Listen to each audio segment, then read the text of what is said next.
Hi everyone, it's Desiree and I'm here with another design team project for Rubber Stamp Tapestry.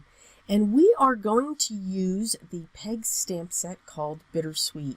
It is just 2 peg stamps that are in this kit, or set, I should say. So you can have a lot of fun with the colors, but this is what this the 2 images are going to produce. Now, I did some of my die cutting ahead of time because I want to make a shaker card. So I used one of my square dies just to cut out a section of my 4 by 5 1/4 panel.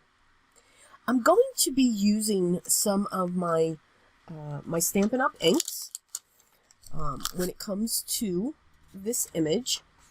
And I'm actually going to be using Berry Burst, Soft Suede, Tangerine Tango, and Crushed Curry. Now, please know, those are the inks that I have. They may or may not be available. I will have a link down to a shop down below.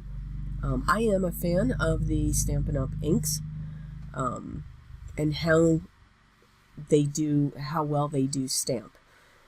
Not the old casing. I love the new casing. The new cases are absolutely great. But I do enjoy how they look and how they do even themselves out after a while. So I went with the branch first, and again, that is soft suede that I am using. So I filled that around, and I made sure that I went off the edge. Instead of stamping all of this, by me die cutting the square first, that helped with a straight edge. I'm now coming in with the floral part of this peg stamp, and I'm started with Crushed Curry. I'm now coming in with the Tangerine Tango, and then I'll finish up with the Berry Burst. So I went with a yellow, an orange, and like a dark berry color, just to add some interest that's around this frame. I think that the card kind of shows that for the stamp set, and it just inspired me with those colors. I thought they were beautiful together. I'm going to make sure that I clean. I use a baby wipe to clean my peg stamps before I put them away. I don't like to use a dry cloth. I don't think it gets them clean enough. I mean, I will, as you can see, I had that off to the side, but I do rather a baby wipe.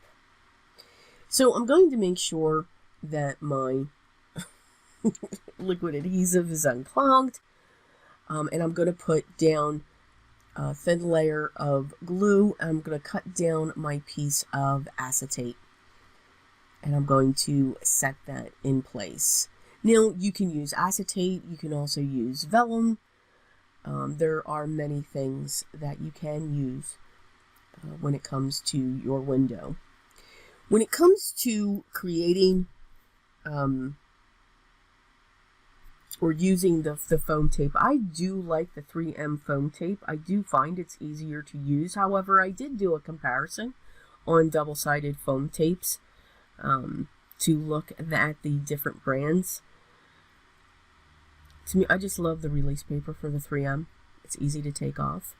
So I'm just going to build up each of my sections, making sure that I have the areas for my opening closed off so nothing can get out when it comes to the shaker elements that I put in. Now, I know I'm going to be using some sequins from my stash, so I'm not too worried about to make sure that it's super tight. I grabbed some packs from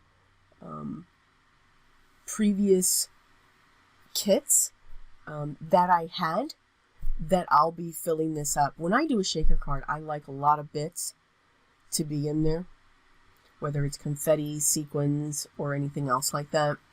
I did cut a piece. It's actually a piece of Berry Burst cardstock that it was 4 1/4 by 5 1/2 there. I'm getting my card base ready as well, which is a standard A2 size card base, 4 1/4 by 5 1/2, and it is going to be a top folding.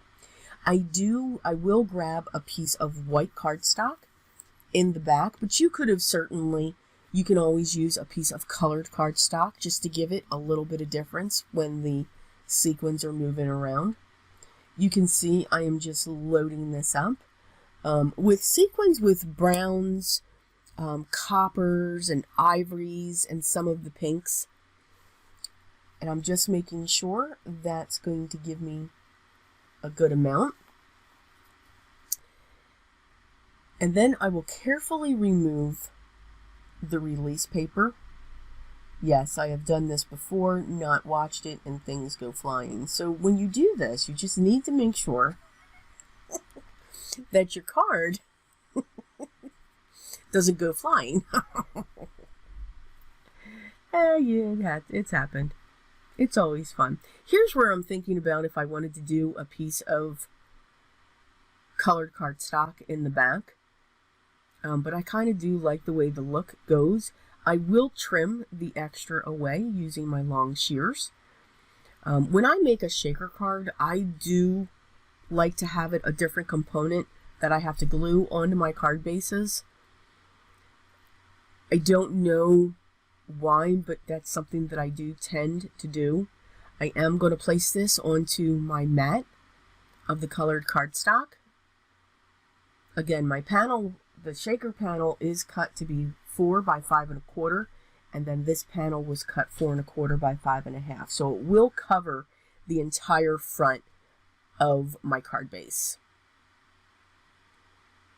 Just going to gently place that down. And for my sentiment, I'm using the Altenew Bold Thanks die set. I am in love with how this looks and the different ways that you can use this. It's just a different font. I mean, it looks great like that. You can clearly see that it says thanks, but the letters can be used on their own. But when they're placed on this cloud, it's just a very different font. And I became a very big fan of that. So I'm just going to place that down onto the bottom, making sure that everything is lined up. These are very easy to set in place, so it's not like you lose, I don't know what the word is I'm looking for. You don't have to make templates to make sure that these letters are set in place. I think that's what I was going for there. But I just really like the way that that looks and what that does. So I do hope you enjoy this project. This is one of their older peg stamp sets, Bittersweet, but just 2 peg stamps, and there is a lot that you can do with that. And who doesn't love to make a shaker card, right? Right. As always, all the products that I used will be listed down below, just if you want to make sure to get more information or just check them out. If you have any questions or comments, please leave those down below, and I'll get back to you as soon as I can. Everyone, please continue to enjoy your day, whatever it is that you are doing. Continue to stay safe and healthy as we continue through our challenge right now. But always remember this, for me, what's most important, always, each and every day, be creative. Take care, everyone.